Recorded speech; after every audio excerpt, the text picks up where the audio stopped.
Muito bem, então estamos começando mais uma aula, nossa quinta aula de literatura. Já falamos sobre a introdução da literatura, sobre as figuras de linguagem, que inclusive a Roberta me mandou um resuminho no Instagram bem legal, que depois eu vou compartilhar com vocês lá no nosso grupo. Um resuminho das figuras de linguagem, já falamos sobre tipos e gêneros textuais. As figuras e os tipos são ferramentas para a gente conseguir compreender os textos. E, na última aula, nós introduzimos, nós iniciamos escolas literárias com o quinhentismo. O quinhentismo, ele não é propriamente uma escola literária. Ele é o início da literatura brasileira, mas por que ele não é uma escola literária?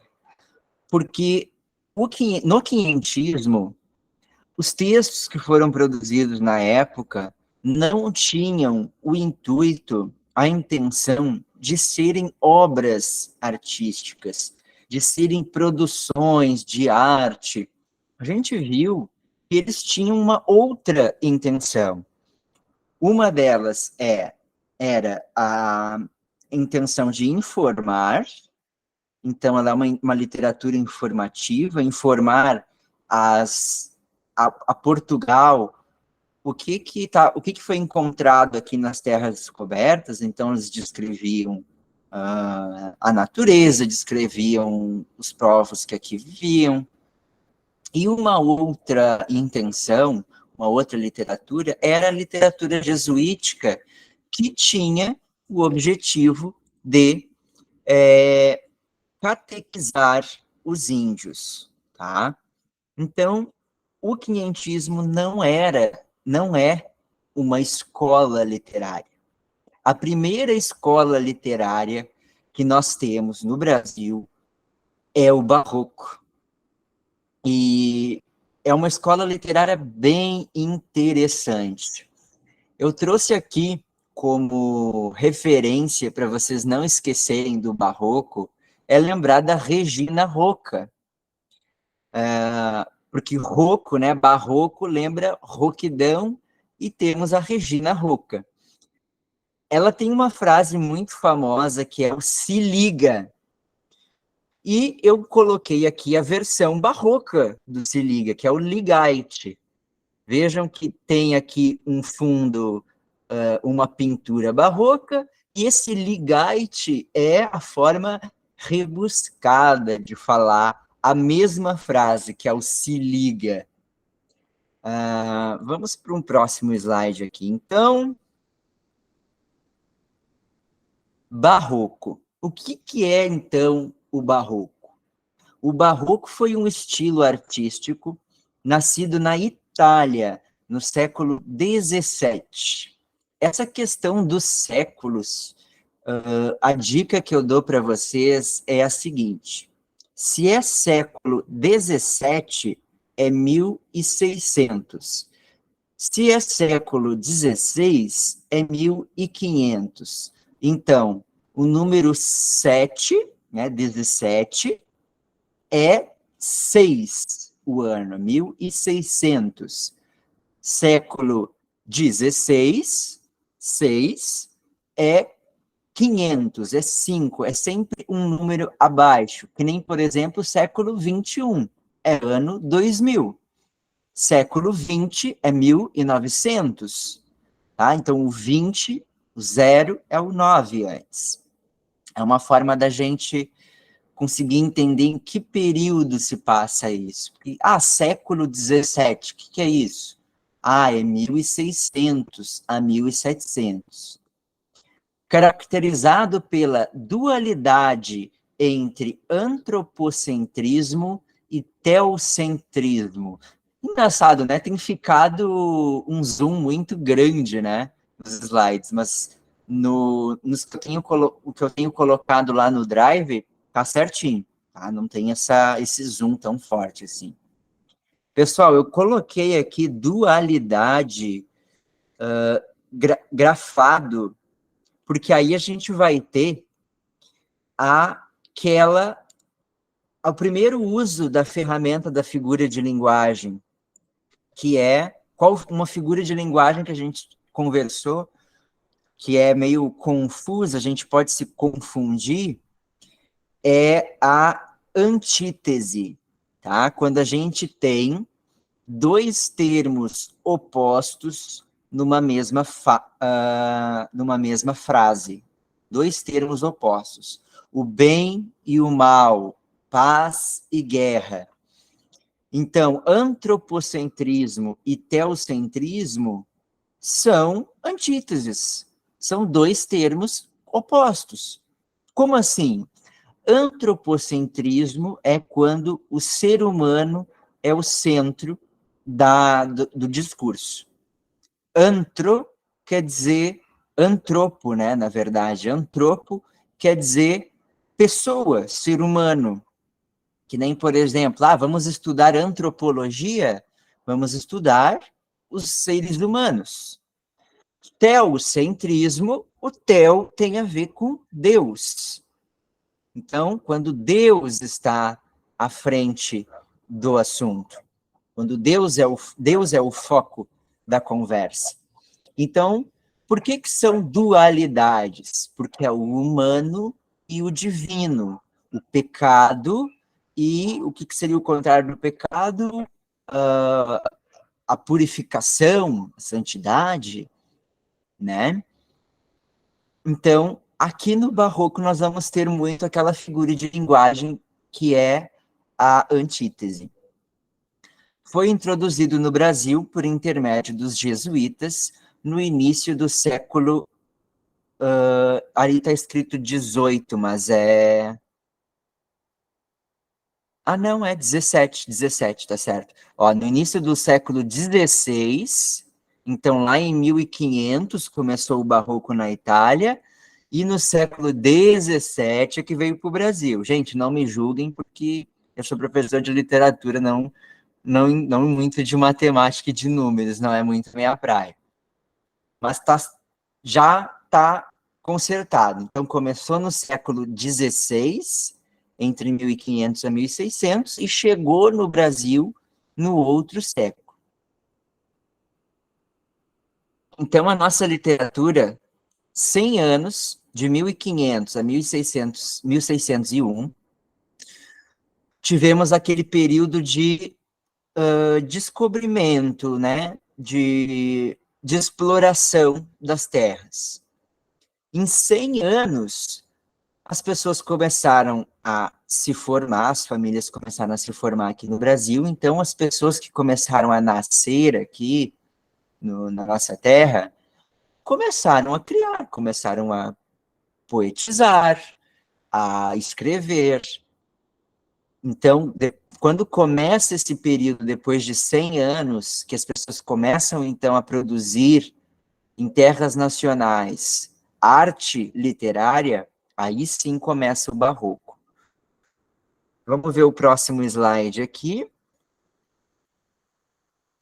Olha só, eu trouxe aqui para a gente um esquema, tem até um nomezinho, né? Tem um nomezinho para esse tipo de acróstico, se eu não me engano, acróstico, que é a gente pegar uma palavra e, a partir das letras dessa palavra, formar outras palavras.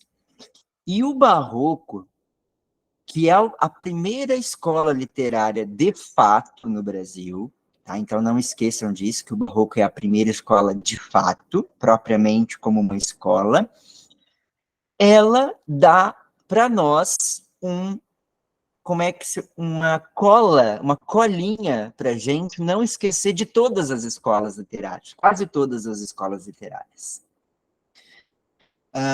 Então, o Barroco, a letra B de Barroco, forma o próprio Barroco, a letra A forma o arcadismo, que é a próxima escola literária, o primeiro R forma o romantismo, que é a terceira escola literária, E o quarto R forma o realismo. Então, as 4 primeiras facilmente são as 4 primeiras escolas literárias em ordem cronológica.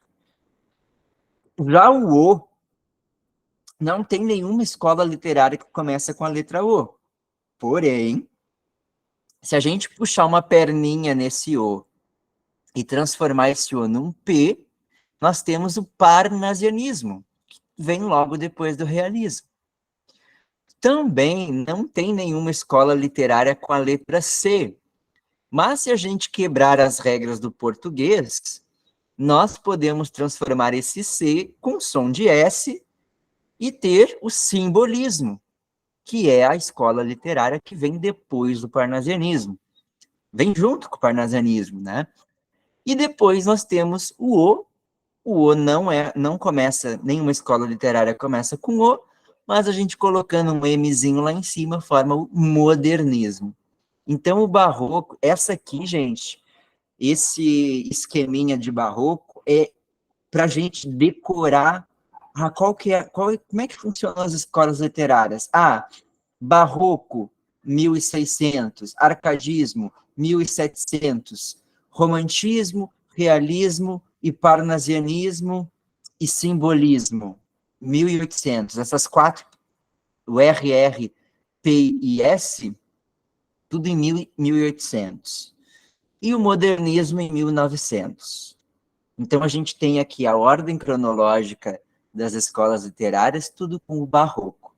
Lembrando do barroco, vocês vão lembrar das outras escolas literárias. É uma dica que, quando eu estava na escola, o professor de literatura me passou essa dica, e eu também vou compartilhar essa dica com vocês, porque aí não tem erro, não tem como a gente esquecer. Barroco, a primeira escola, e a palavra barroco, as iniciais, né? Cada letra forma as outras escolas, tá? Então, é para vocês até printarem isso aqui, imprimir, colocar na parede, para vocês olharem, barroco, não esquecer do barroco.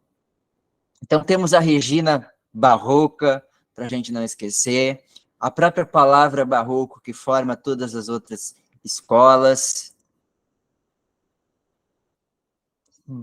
Olha só, barro é cultura, mas não deveria estar escrito barro, deveria estar escrito barroco. Gente, eu fiz esses slides hoje. Como eu disse para vocês, eu estava de mudança, então, no final de semana eu passei arrumando as malas, arrumando tudo, encaixotando panela. E aí, na segunda-feira, eu me mudei. A casa ainda, recém ontem, a pia foi instalada.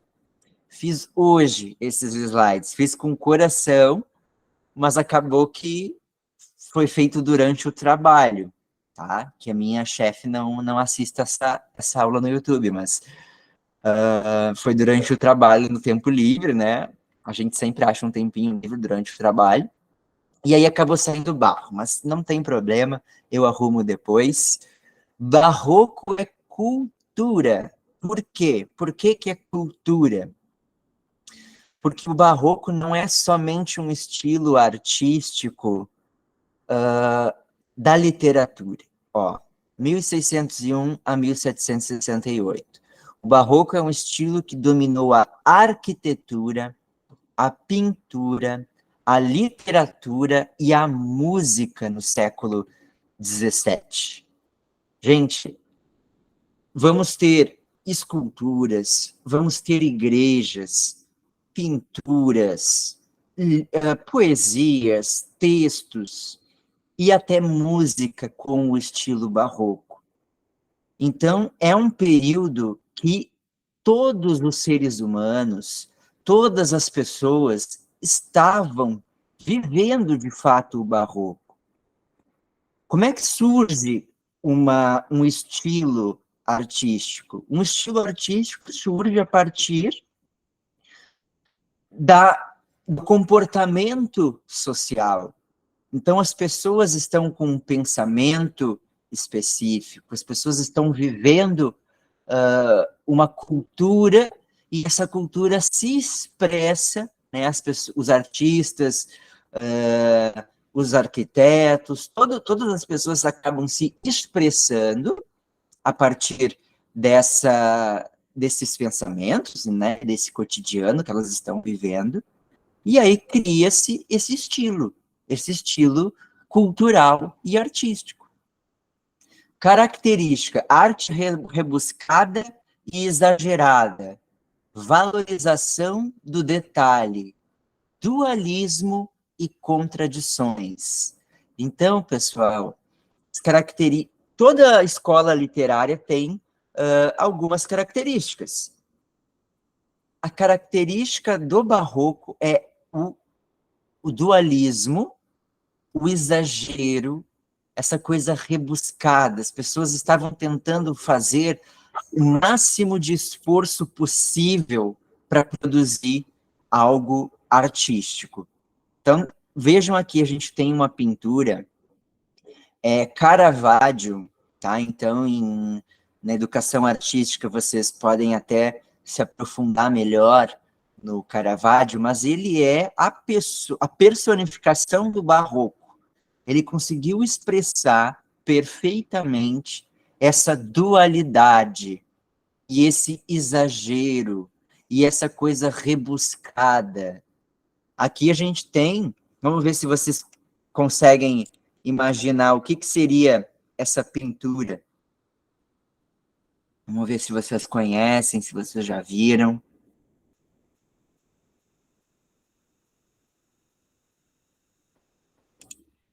Se não conhecem, é só botar não também, viu? É o Narciso. Sim, é o Narciso. A Roberta já falou do Narciso numa das aulas. Uhum. Tá aqui o Narciso, mais uma vez referenciado. Reparem o preto e o branco, tá? Dualidade. O espelho é uma dualidade. Colonização, período dos grandes engenhos de açúcar. Então, as Minas Gerais também, esse período, mais ou menos, da exploração e colonização do Brasil. Então, embora a gente tenha passado 100 anos de colonização, agora é a colonização que está presente, as pessoas que estão aqui se expandindo, as terras brasileiras estão se expandindo. Os homens exerciam o poder, as mulheres não tinham direitos, nenhuns. Gente, é importante isso também ficar claro. Que os homens dominavam tudo e as mulheres não tinham poder nenhum. Inclusive, eu estou aqui como o único homem na sala, e vocês como mulheres também. Vejam como as coisas estão se invertendo, né? Que bom que as mulheres estão tomando mais posições, estão tomando mais à frente, estão estudando mais, estão se informando mais, estão adquirindo poder que antes era só dos homens. Então, reparem também que esse empoderamento feminino é muito recente. Vocês são pioneiras.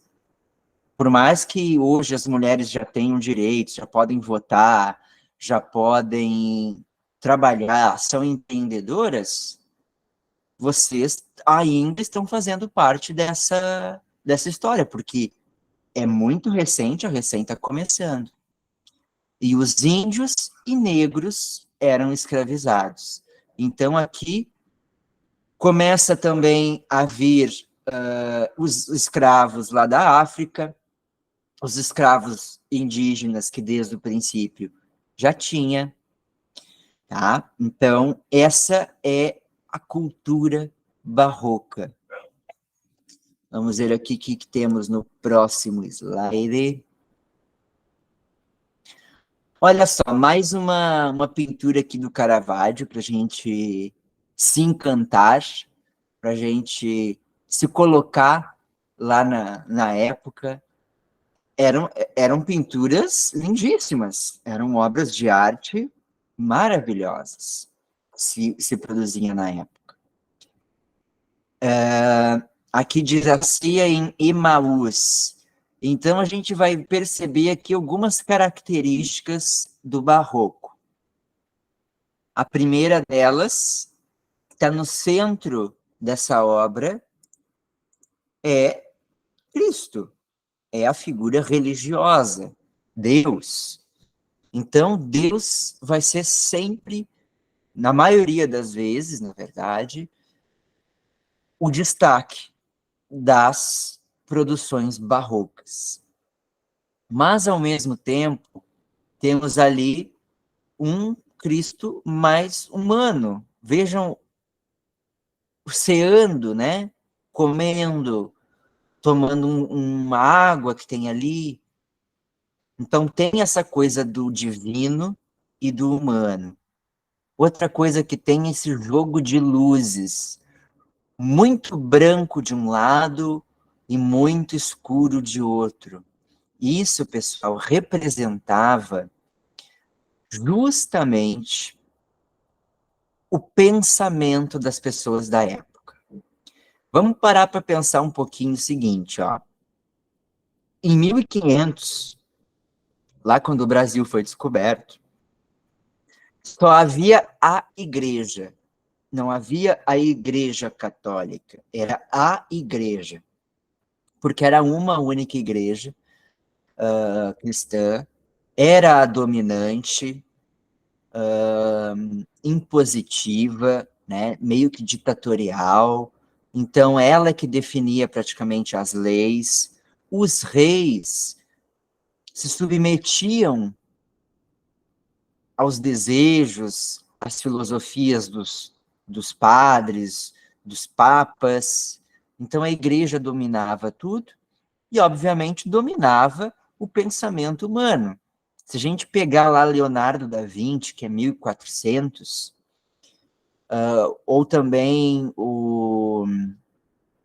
aquele que definiu que a Terra girava, né, em torno do Sol, como é que é o nome dele? Vamos ver se vocês lembram. Galileu Galilei, lembrei. Galileu Galilei, que foi condenado pela igreja por dizer que a Terra não era o centro do universo, mas que o Sol é que era, e que a Terra girava em torno do Sol, né, foi condenado. O próprio Da Vinci foi muito... Vejam que ele produziu muita coisa, muitos estudos, muitas pesquisas, tudo com restrições da igreja. Imaginem se a igreja não tivesse restringido o Leonardo da Vinci, ou esses outros gênios também da humanidade. Mesmo com as restrições da igreja, eles conseguiram produzir muita coisa. Então, a igreja proibia fazer pesquisas científicas, proibia qualquer coisa que fosse contra a Bíblia. Se tu falasse, se tu pensasse, se tu agisse qualquer coisinha contra a Bíblia, tu já ia ser massacrado, tu ia ser perseguido, como teve a primeira das Inquisições, que depois a gente vai falar um pouquinho da Inquisição também. Mas, então, até 1500, as pessoas estavam presas, elas tinham o pensamento controlado.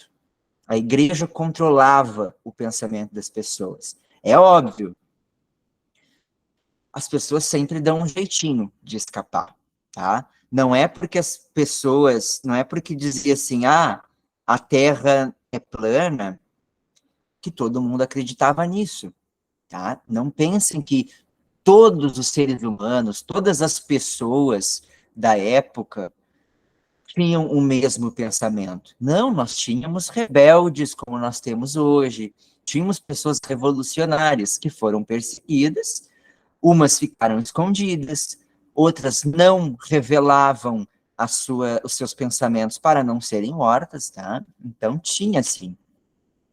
Mas a igreja era que dominava. Depois disso, o que aconteceu?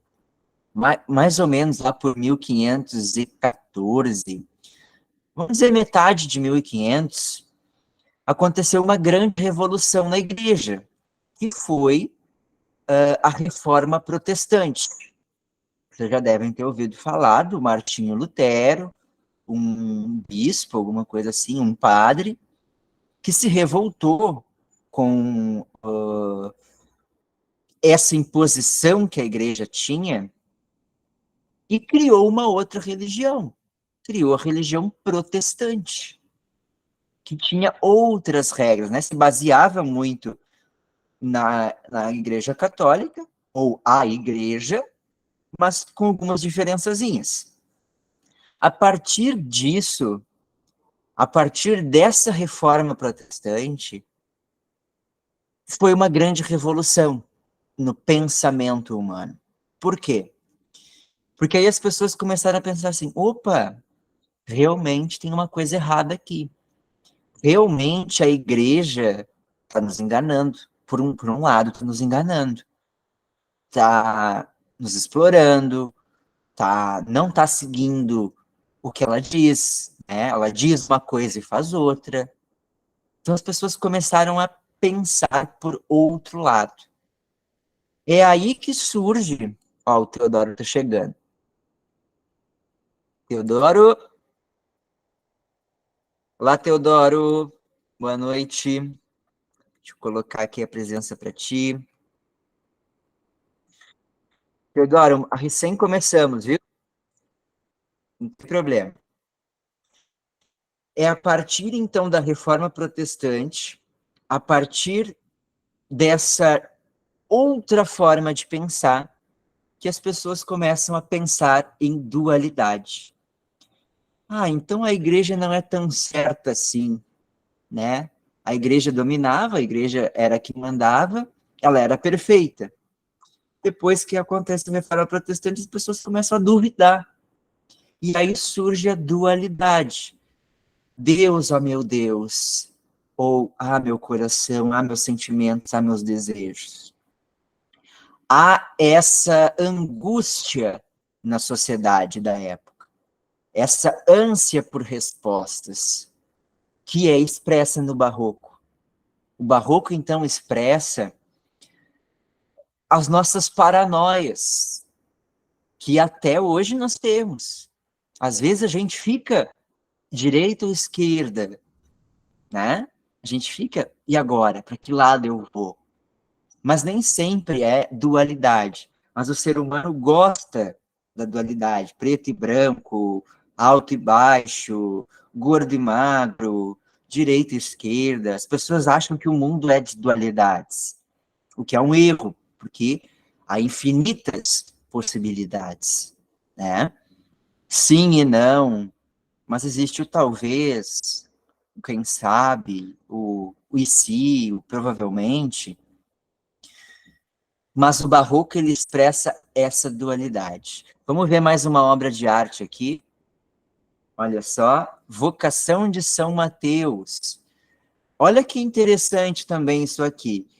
Essa obra, ela expressa o chamado do apóstolo Mateus, né, do discípulo Mateus, que é um dos 12 discípulos de Jesus. Mas reparem nas roupas, nas vestimentas, nas janelas, na arquitetura. Não tem nada a ver com 2000 antes, né? Lá no ano 0 depois de Cristo, ano 1 depois de Cristo, ou melhor, 33 depois de Cristo, né? Não tem nada a ver. Tem a ver com o quê? Com as roupas que as pessoas vestiam na época, em 1600, 1700. Então as pessoas então faziam o quê? Olha o Caravaggio aí sendo um mestre do barroco na pintura. Pegava a luz e a escuridão e sempre colocava nas suas obras. Que mais? Colocava essas mensagens religiosas, então essa pintura conta o chamado de Mateus. Se eu não me engano, Mateus era o cobrador de impostos que foi chamado por Jesus. Ali no cantinho, bem na direita, tem Jesus. É aquele que está com o braço esticado, tá? Chamando Mateus, que está ali, ó, sentadinho de cabeça baixa. Até tem um senhorzinho apontando para ele, e tem umas moedas em cima da mesa. Então, ele é o cobrador de impostos, que era criticado. Então, é a mensagem religiosa, uma passagem da Bíblia, mas totalmente caracterizada com o humano, com a época, com a localidade em que eles viviam ali. Então, ele tentava colocar tudo que era humano numa passagem bíblica, numa passagem religiosa. Tá? Então, Caravaggio, assim, é de encher os olhos, né? É como se fosse a melhor refeição para quem gosta de comer. Eu amo comer. Imagina um banquete lindo, maravilhoso. É de encher os olhos, é de dar água na boca. Ver a capacidade que ele tinha de expressar essa dualidade e esse sentimento que a sociedade estava vivendo na época. Inquisição, vamos falar um pouquinho de Inquisição, que é um período muito complicado da nossa história e um período muito longo. A Inquisição foi um grupo de instituições dentro da Igreja Católica, cujo objetivo era combater a heresia, blasfêmia, bruxaria e costumes considerados desviantes. Então, vamos pensar um pouquinho sobre esse período. Não sei se vocês já ouviram falar sobre a Inquisição, é um período muito cruel da nossa história, é aquele período em que era permitido matar em nome de Deus. Sim, trágico, pessoal, muito trágico. Para combater a heresia, que era o não cumprimento da Bíblia, a blasfêmia, que era xingar Deus,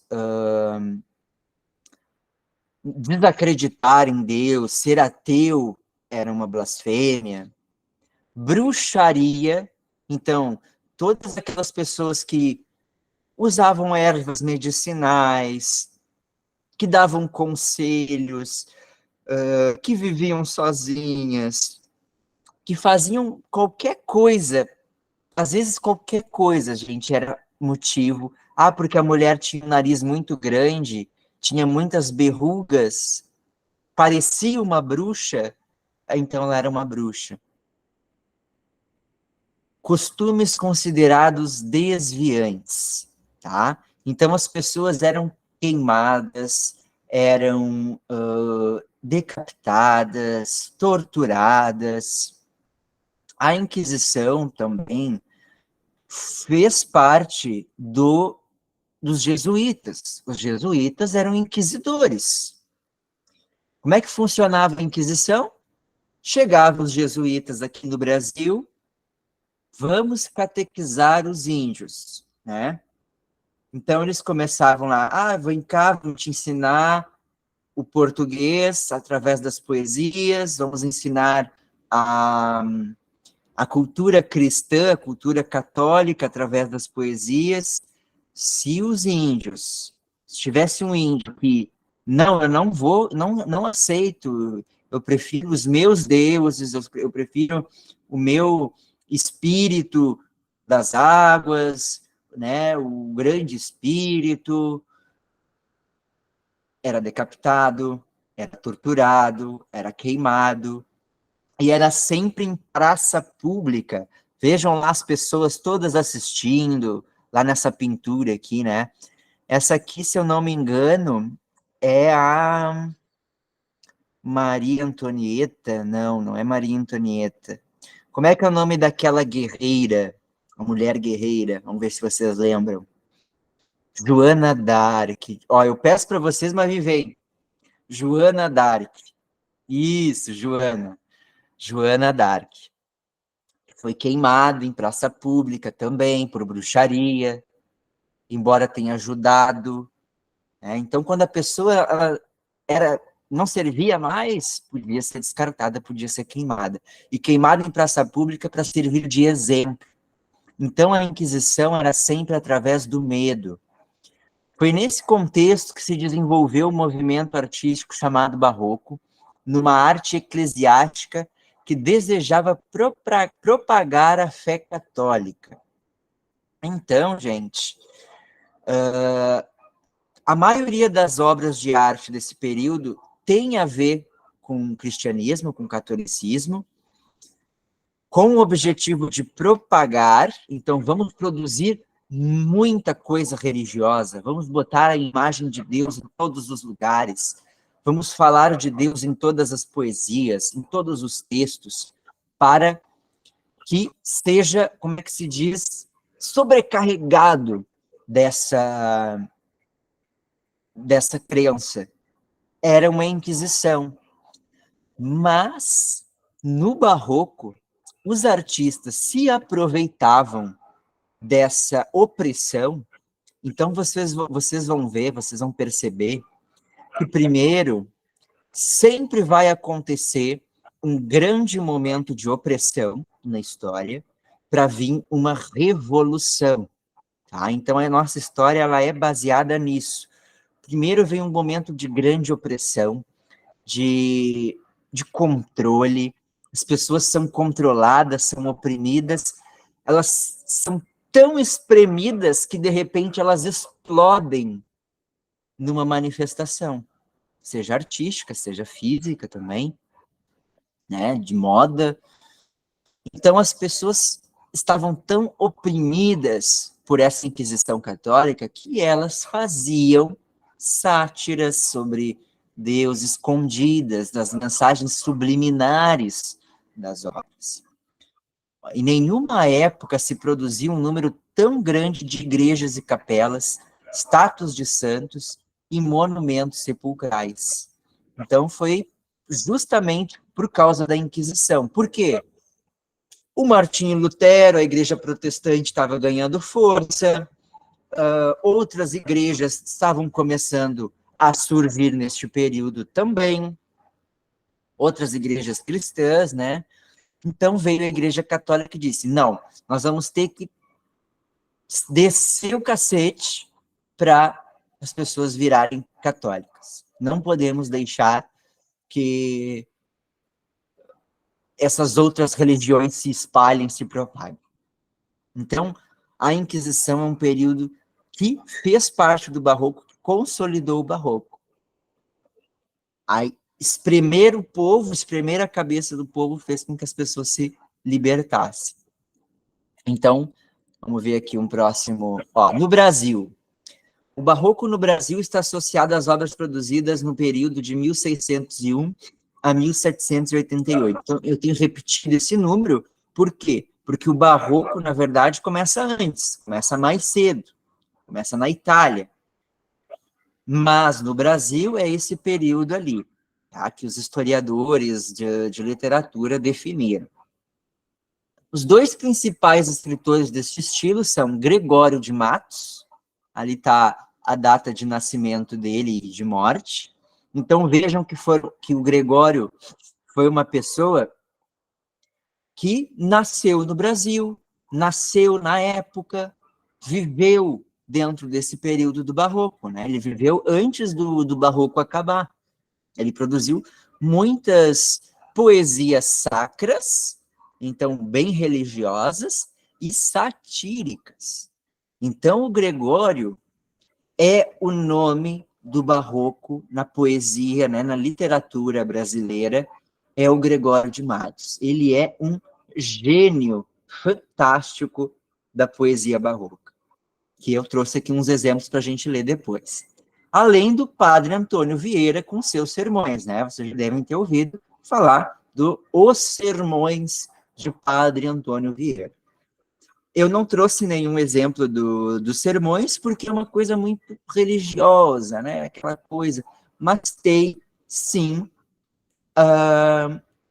expressões e manifestações na sua fala, na sua escrita, da angústia e dos prazeres, dos desejos, das emoções humanas e muita coisa cristã, religiosa, e Deus.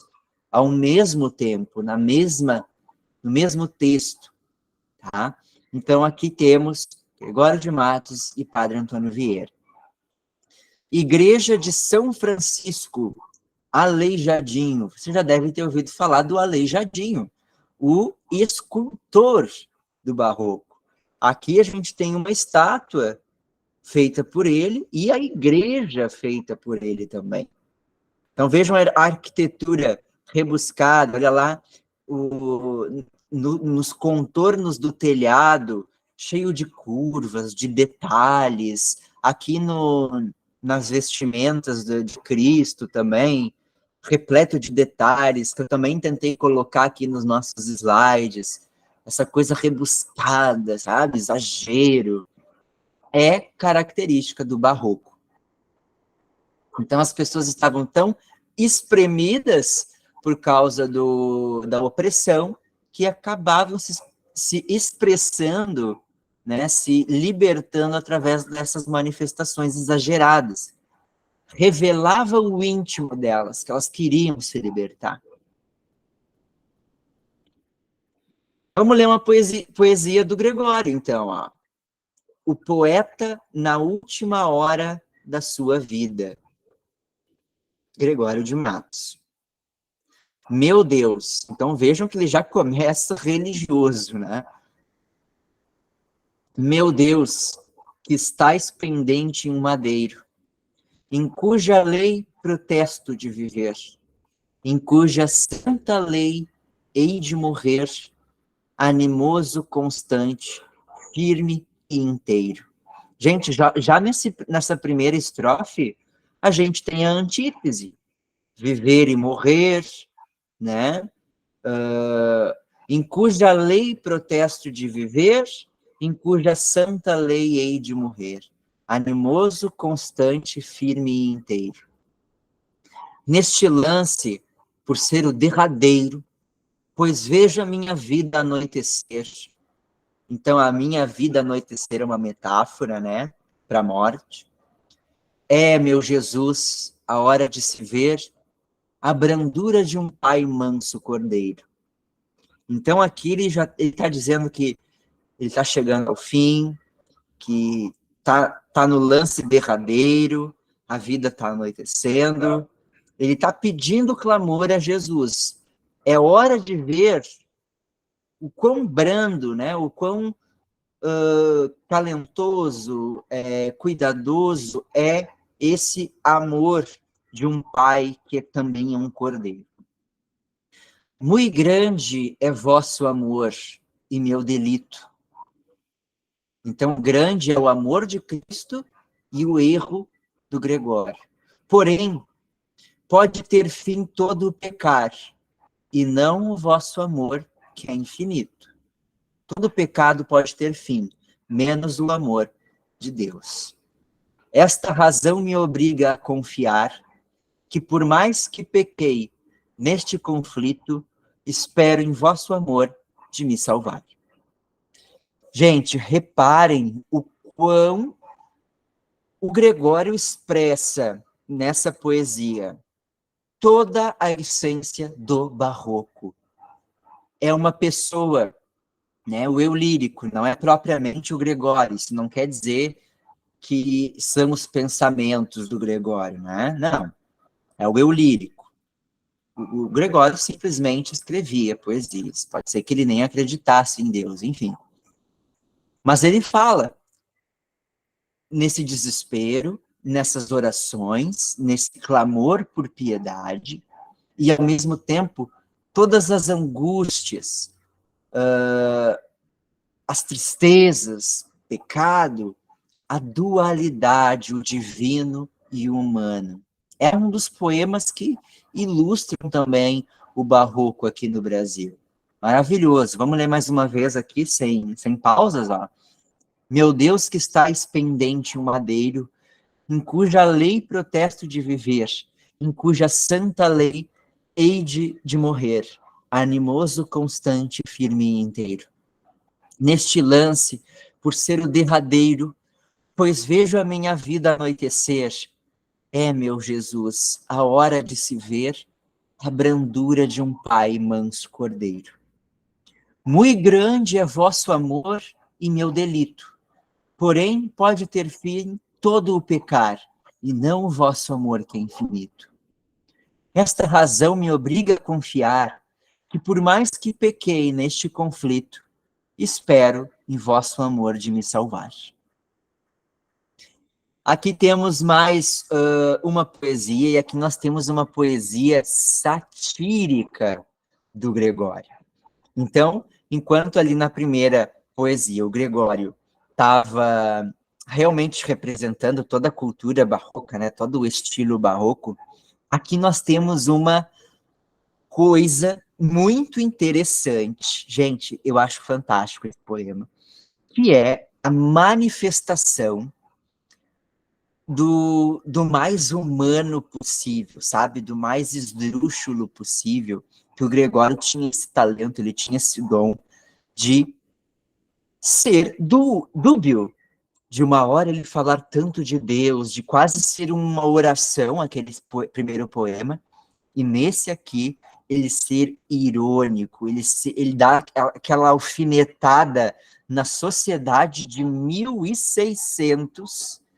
E, gente, eu peço que vocês reparem no seguinte: comparem o que o Gregório diz sobre a sociedade daquela época com a sociedade que a gente vive hoje. Eu vou ler aqui o poema para vocês, e vocês pensem aí, vão refletindo. Eu gostaria muito de ver a reflexão de vocês sobre esse poeminha aqui. Então, o poeta descreve a Bahia. A cada canto, um grande conselheiro, que nos quer governar pano e vinha. Não sabem governar sua cozinha, e podem governar o mundo inteiro. Em cada porta, um bem frequente olheiro, que a vida do vizinho e da vizinha pesquisa, escuta, espreita e esquadrinha para o levar à praça e ao terreiro. Muitos mulatos desavergonhados, trazidos sob os pés os homens nobres, posta nas palmas toda a picardia, estupendas usuras dos mercados, todos os que não furtam, muito, muito pobres, e eis aqui a cidade da Bahia. Vamos ler de novo. A cada canto um grande conselheiro, que nos quer governar cabana e vinha. Não sabem governar sua cozinha, e podem governar o mundo inteiro. Em cada porta um bem frequente olheiro, que a vida do vizinho e da vizinha pesquisa, escuta, espreita e esquadrinha para o levar à praça e ao terreiro. Muitos mulatos desavergonhados, trazidos sob os pés os homens nobres, posta nas palmas toda a picardia, estupendas usuras nos mercados, todos os que não furtam muito pobres. E eis aqui a cidade da Bahia. Gostaria de ver assim, nossa, eu estudei esse texto ano passado. Que legal, Roberta. Foi na escola? E esse texto aqui é um texto satírico. Que legal que tu teve uma boa referência com a professora chata. Mas ela era boa, ela tinha boas referências, né? O que que vocês conseguem, assim, absorver da primeira impressão, tá? Não precisem pensar não precisem escrever aí uma dissertação. A primeira impressão que vocês têm do poema. A Cauane tá chegando. Cauane, bem-vinda. Já estamos lendo aqui, refletindo sobre a poesia barroca, mas a aula está sendo gravada, né? Felizmente, para a gente poder ver depois. Ó, a Roberta botou que acha que é um deboche. Sim, ele tá debochando. Ele tá debochando. Mas, gente, vou revelar para vocês o mais legal desse poema, é que ele mostra como a sociedade daquela época de 1600, 400 anos atrás, é igual à nossa sociedade de hoje. Igual. Olha só. A cada canto, um grande conselheiro que quer governar cabana e vinha. O que ele está dizendo aqui? Em qualquer lugar, a gente sempre acha uma pessoa que sabe de tudo, que é dona da razão, que diz assim: ah, mas o presidente não sabe de nada, ah, mas que o governador não sabe de nada, eu se estivesse lá ia fazer assim, assim, assado, ah, mas que nem agora das escolas, né? Essa questão das escolas, dos atentados. Ah, mas porque tem que fazer isso? Ah, mas porque tem que fazer aquilo? Cada lugar, em cada canto, tem uma pessoa que sabe de tudo, que é a melhor conselheira, que tem as melhores coisas, que quer governar cabana e vinha, que quer governar a nossa vida, que quer governar a nossa casa, que chega na nossa casa e diz assim: ah, mas quem sabe tu bota a geladeira ali, não fica mais legal ali? Ah, por que tu não faz isso? Não sabem governar sua cozinha. Então, quer governar toda a casa, quer governar todo o terreno, mas não sabem governar nem a sua cozinha. Não sabem fritar um ovo, mas podem governar o mundo inteiro. Ou seja, aqui ele está dizendo que essas pessoas que não sabem de nada acabam se tornando os líderes da sociedade. Em cada porta, um bem frequente olheiro. Então, a gente vai na rua, aqui mesmo, agora que eu me mudei, assim que eu cheguei, vocês tinham que ver. A vizinhança toda foi para frente das casas, para ver o que estava acontecendo, quem é que estava chegando, que mudança era aquela. Um bem frequente olheiro, uma pessoa que está sempre olhando, vigiando, que a vida do vizinho e da vizinha pesquisa, escuta, espreita e esquadrinha. Tá sempre de olho.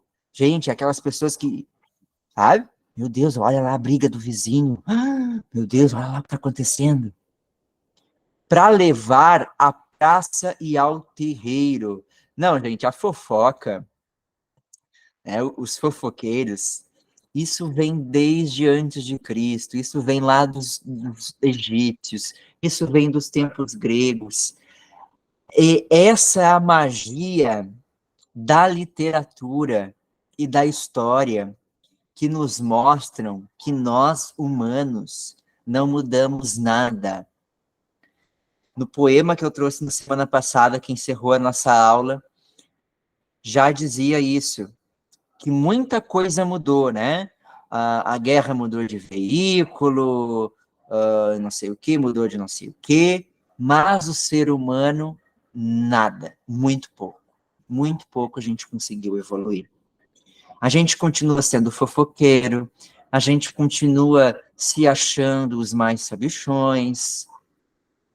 Um dia eu acredito que isso tudo será explicado, que nós teremos uma revelação, né? Eu tenho uma espiritualidade, eu acredito em reencarnações, por exemplo, que a gente está aqui porque deixou de fazer uma coisa na vida passada, porque desde o princípio o ser humano comete os mesmos erros, as mesmas fofocas. Gente, isso aqui é um texto de 1600 e parece super atual. Olha só, o vizinho fica olhando e espreitando, né, a vida dos outros para levar para a praça e para o terreiro. Ou seja, termina o culto na igreja, lá vai as irmãs fazer a fofoquinha da roupa da outra. Terminou não sei o que o baile, já vai as pessoas, ah, tu viu? Ou, né, a gente tá aqui, eu sou assim também, todos nós somos assim, né? A gente comete esses erros. Então, desde sempre tem isso. Talvez isso seja para nos esclarecer. Opa, tem alguma coisa de errada com a sociedade. A gente vem repetindo os mesmos erros, parece que a gente não evolui, só o que evolui é a tecnologia. Reparem que é apenas a tecnologia que evolui. Só o comportamento da humanidade não muda, sempre é o mesmo. Deixa eu ver aqui mais um slide. Prosopopeia também é um texto de 1601, né, do Barroco. Prosopopeia é um longo poema épico escrito por Bento Teixeira e publicado em 1601, que narra as aventuras da família Albuquerque e é dedicado a Jorge de Albuquerque Coelho, então governador da capitania de Pernambuco. A referência ou a intertextualidade do poema é com Virgílio, poeta grego, que também escrevia poesias épicas narrando grandes aventuras de seus heróis da vida real. Então, esse texto aqui, prosopopeia é personificação, né? É uma figura de linguagem. Então, o Barroco está aí para nos mostrar que as figuras de linguagem são muito utilizadas desde essa época também, desde muito antes, desde sempre. Mas aqui eles escancaram para nós essas figuras de linguagem. Olha só, ele vai narrar as aventuras da família Albuquerque, o então governador da capitania de Pernambuco, como se ele fosse um grande aventureiro, como se ele fosse um grande herói. Então, ele personifica essa família Albuquerque numa expressão, como que eu posso dizer, exagerada, irreal, muito artificial, sabe? Que não condiz com a realidade. Personifica aquela família num grande herói, nos grandes feitos. E intertextualidade é aquela coisa que se parece, que faz referência a uma outra coisa. E aqui está uma imagenzinha do que foi digamos, a primeira capa de Prosopopeia na época, tá? Então, vamos ver aqui algum trechinho. Aqui já vai ser mais difícil da gente entender, porque é rebuscado demais. Então, vamos tentar perceber, né, tentar interpretar esse grande poema épico, que é separado, assim, ó, por estrofes numeradas. Então, é um poema bem longo e um poema narrativo, descritivo. Então, vejam que o gênero é poema, o gênero é poesia, mas tem descrição, tem narração. Pela parte do sul, onde a pequena ursa se vê de guardas rodeada, onde o céu luminoso, mais serena, tem sua influição e temperada, junto da nova Lusitana ordena a natureza, mãe bem atentada, um porto tão quieto e tão seguro, que pelas curvas naus serve de muro. Gente, essa primeira estrofe aqui, ele está descrevendo como que é a Lusitana. Então, ele está descrevendo que a constelação da Ursa, né, a pequena Ursa, a Ursa menor, ilumina serenamente, onde a mãe natureza forma um porto, né? Então, a gente está falando aqui, ó, do Pernambuco, que é dos portos mais bonitos do Brasil, até hoje. Então, já estava descrevendo como que era Pernambuco naquela época. As curvas naus servem de muro. O que é isso? Aquelas curvas, né, aquelas bacias de Pernambuco servem de muro. É este tal porto, não, é este porto tal, por estar posto uma cinta de pedra, inculta e viva, ao longo da soberba e larga costa, onde quebra Netuno a fúria esquiva.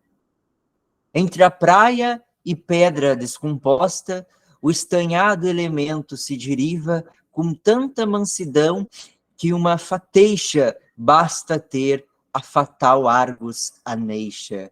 Olha só, gente, ele está descrevendo aquelas pedras e a água vai batendo nas pedras, onde Netuno, que é o deus dos mares, quebra, ou seja, onde a água bate e quebra nas pedras, né?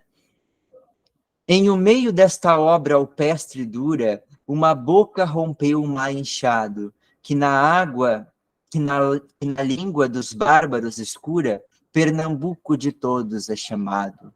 De Paraná, que é mar, puca rotura, feita com fúria desse mar salgado, que sem derivar, cometer míngua, cova do mar se chama em nossa língua. Aqui é tudo querendo explicar, querendo, de forma poética, explicar o que significa Pernambuco, o porquê que se chama Paraná, tudo significa cova do mar. Então, o Bento Teixeira faz aí toda a sua rebuscalidade, se assim a gente pode chamar, para descrever nessas três primeiras estrofes o cenário. Pela entrada da barra, parte esquerda, está uma lajem grande e espaçosa, que de piratas fora total perda, se uma torre tivera suntuosa. Mas quem, por seus serviços bons não herda, desgosta de fazer coisa lustrosa, que a condição do rei, que não é franco, o vassalo faz ser nas obras manco. E aqui a gente tem, nesses dois versos finais, a antítese, né? Rei e vassalo. Também são dois termos opostos, que pode-se dizer que é a antítese, né? A figura de linguagem antítese. Sendo os deuses a lajem já chegados, estando o vento em calmo mar, quieto depois de estarem todos sossegados, por mandado do rei por decreto, Proteu no céu, com os olhos elevados, como que investigava algo secreto, com voz bem entoada e bom maneio, ao profundo silêncio larga o freio. Gente, eu trouxe esse trecho ali do Prosopopeia, só para a gente se contextualizar, só para saber que existe esse texto, porque de fato é um texto muito chato, muito rebuscado, com palavras que a gente precisaria ir ao dicionário. Então, se vocês querem uma referência do Barroco, se aprofundem no Gregório de Matos. Ele que é o mais humano e escreve sobre o divino e o humano, que escreve sobre essa dualidade, é aqueles a quem eu recomendo vocês se debruçarem, né? Estudarem mais, lerem um pouquinho mais de poemas dele. Quem se interessar também, leiam os sermões do Padre Antônio Vieira, quem é cristão. Eu sei que a Isabela, que a gente já estou seguindo algumas pessoas no Instagram, né? Algumas pessoas eu vi ali, estavam pelo Instagram, a gente já está se seguindo, vi que a Isabela é cristã. Se a Isabela quiser ver o Barroco por um ponto de vista mais cristão e menos satírico, né, que o Gregório de Matos, ele é muito carnal, ele é muito humano. Quando ele vai falar de Deus, ele também fala das coisas humanas. Sou cristã, sim, ó, botou a Isabela. Você é cristão, né, professor? Bom, eu sigo muitos ensinamentos de Cristo, mas eu não sei definir se ele é realmente o Filho de Deus, se ele faz parte da Trindade, mas eu acredito muito nos evangelhos, assim, não acreditar de ser cristão, mas eu sigo os ensinamentos de Cristo. Por exemplo, não julgar, né, amar ao próximo, eu tento seguir a filosofia de Cristo. Mas, assim, eu não defino Cristo como Filho de Deus. sabe?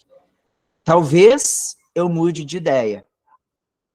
Tipo, eu olhei seu perfil um dia para mostrar para minha família, os professores do projeto tinham fotos de você vestido de Jesus. Jesus Cristo é da hora, mas sou agnóstico. Eu fui ateu, eu fui agnóstico e hoje eu sou espírita. O espiritismo é cristão, mas eu não tenho uma religião definida, essa é a verdade.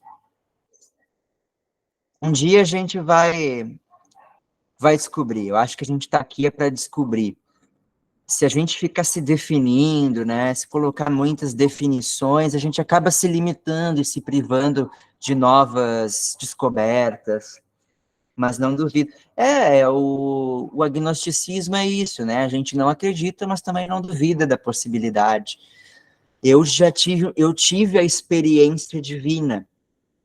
E a experiência divina não quer dizer que Deus veio até mim e sussurrou no meu ouvido alguma coisa. Eu tive uma sensação muito forte do divino, que existe o divino.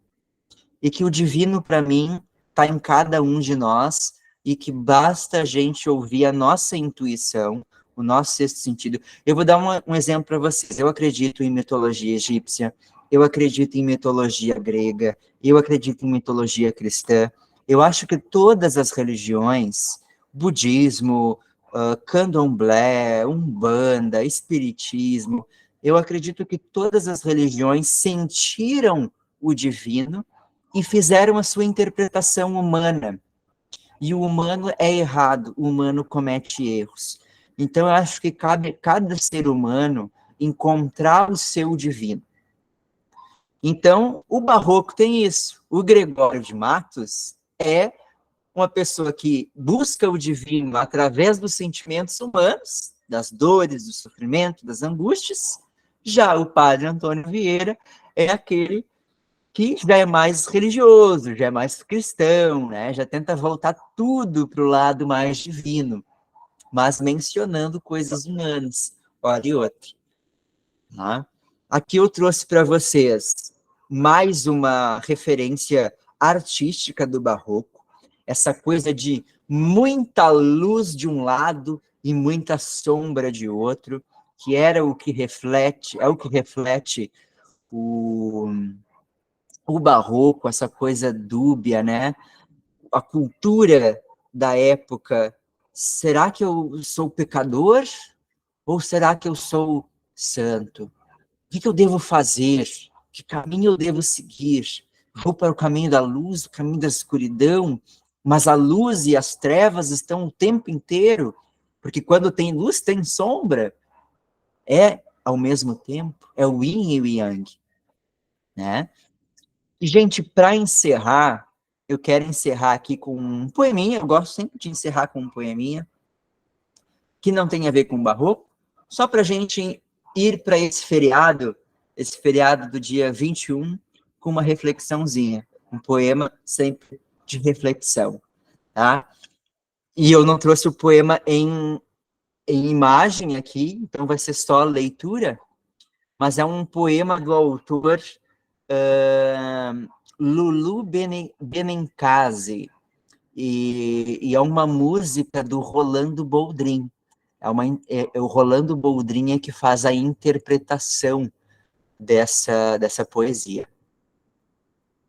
Mãe, como eu gosto de você, que saudade eu tenho de você. Me lembro quando era pequeno, mar sabia andar, punha um pé aqui, outro lá, caía e bastava fazer um beicinho para chorar.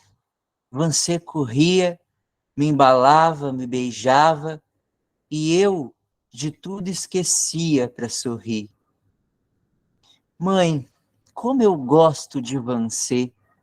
Tenho uma saudade, mãe, louca de você. Me lembro muito de você. Me lembro dos brinquedos que nós brincava, roda, berlinda, chicote, queimada. E eu gostava mais do brinquedo de esconder. Ficava atrás de uma porta, você se escondia, e eu procurava, percurava. Quando não encontrava, já fazia um beicinho para chorar. Vancei então logo aparecia e eu de tudo esquecia para sorrir. Mãe, mas tenho uma saudade, mãe, louca de você. Eu me lembro muito de você. Mamãe, se me lembro. Um dia você inventou um novo brinquedo. Ficou quieta, muda, não falava. Depois te levaram para dentro de um carro feio e o pessoal dizia para mim, sua mãe foi se esconder. Percurei, percurei, percurei, fiz beicinho, chorei e você nunca mais apareceu. E eu fiquei com uma raiva louca do brinquedo de esconder. Volta, mamãe, não posso ficar sem você. Gente, com essa reflexão sobre as nossas mães, eu me despeço de vocês mais uma quinta-feira. Parabéns mais uma vez por vocês estarem aqui se esforçando, se dedicando. Admiro muito vocês e tudo de bom. Bom final de semana, bom feriado, bom descanso. Se vocês têm as mães de vocês, não esqueçam de dizer que vocês amam muito elas. E até a próxima quinta-feira, que nós iremos falar sobre o arcadismo, tá bem? Um abraço, pessoal, tudo de bom. Até a próxima. Tchauzinho, gente, bom feriado. Abração.